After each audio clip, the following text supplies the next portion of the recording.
பாஸ்ல இருந்து Sandra Emmy evict ஆகியிருக்காங்க. இந்நிலையில அவங்கள கோலாகலமா வரவேற்றிருக்காங்க அவங்களுடைய ஃபேமிலி. அது மட்டும் இல்லாம சாண்ட்ரா அவங்களுடைய இன்ஸ்டாகிராம் பேஜ்ல அவங்கள பத்தி ஸ்ப்ரெட் ஆன நெகட்டிவிட்டி குறித்து பேசியிருக்காங்க. அந்த வீடியோ தான் இப்ப சோஷியல் மீடியால வைரல் ஆயிட்டு வருது. பிக் பாஸ் இன்னும் சில நாட்களே முடிய இருக்கு. இப்போ பிக் பாஸ் வீட்டுக்குள்ள எலிமினேட் செய்யப்பட்ட கண்டஸ்டன்ட் உள்ள வந்திருக்காங்க. அதுலயும் வியானா வந்ததுமே சாண்ட்ரா விக்ரம தான் தாக்க ஆரம்பிச்சாங்க. விக்ரம் செஞ்ச வேலையை புட்டு புட்டு வச்சாங்க. இதனாலேயே விக்ரம் அண்ட் சாண்ட்ராவுடன் வியானாவுக்கு மோதலும் ஏற்பட்டுச்சு.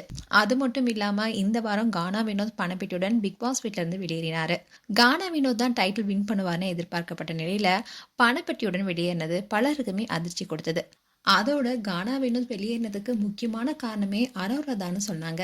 இதை தொடர்ந்து தான் கானா வினோத் பணப்பெட்டி எடுக்கணும்ன்ற முடிவை முழுக்க முழுக்க நான் எடுத்த முடிவு, யாரும் சொல்லி நான் எடுக்கலன்னு சொல்லியிருந்தாரு. இதை கூட பிக் பாஸ் டீம் சொன்னதுனாலதான் கானா வினோத் இப்படி பேசினாருன்னு பலரும் சொல்லிட்டு வராங்க. இப்படி இருக்க சூழல தான் சாண்ட்ரா எவிக்ட் ஆகியிருக்காங்க. சாண்ட்ரா வெளியேறினதுக்கு அப்புறமா அவங்களுடைய கணவர் பிரஜின் அண்ட் ஃபேமிலி எல்லாருமே சேர்ந்து கோலாகலமா அவங்கள வரவேற்றிருக்காங்க. அந்த வீடியோ கூட இப்ப சோஷியல் மீடியால வெளியாகி இருக்கு. அது மட்டும் இல்லாம சாண்ட்ராக்குன்னு நிறைய நெகட்டிவ் கமெண்ட்ஸ் வந்துச்சு. அதாவது விஜய் பார்வதி அண்ட் கமருதீன் 2 பேருக்கும் ரெட் கார்டு கொடுக்கப்பட்டதுக்கு காரணமே சாண்ட்ரா தான். இவங்க ஒரு நடிப்பு அரக்கின்னு சொல்லிட்டு வந்தாங்க. அடுத்தடுத்தே பல விஷயங்களையும் சாதிக்கிறாங்கன்னு சொல்லியிருந்தாங்க.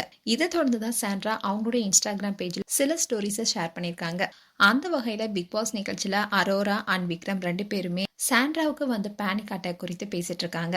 அப்போ அரோரா சாண்ட்ராவுக்கு வந்த பேனிக் அட்டாக் உண்மையா இல்லைன்னே தெரியல, அவங்க நடிக்கிறாங்கன்னு வியானா எல்லாம் சொல்லிட்டு இருக்காங்கன்னு சொன்னாங்க. உடனே இதை கேட்ட விக்ரம், நாங்க அவங்கள தூக்கிட்டு போகும்போது அவங்களால சரியா மூச்சை விட முடியல, அப்படி இருக்கும்போது அவங்க ஏன் நடிக்கணும்?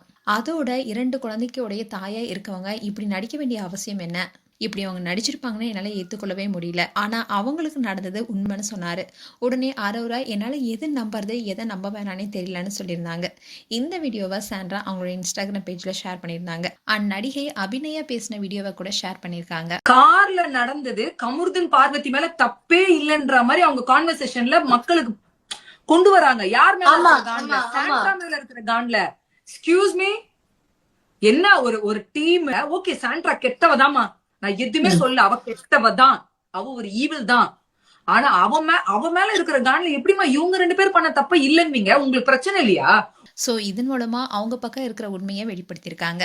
மேலும் சாண்ட்ரா குறித்து உங்களுடைய கருத்துக்களை கமெண்ட் செக்ஷன் சொல்லுங்க. இது போன்ற வீடியோஸை பார்க்க நியூஸ் தமிழ் கிளிட்ஸ் சேனலை சப்ஸ்கிரைப் பண்ணுங்க. மறக்காம நோட்டிஃபிகேஷன் பட்டனை கிளிக் பண்ணுங்க.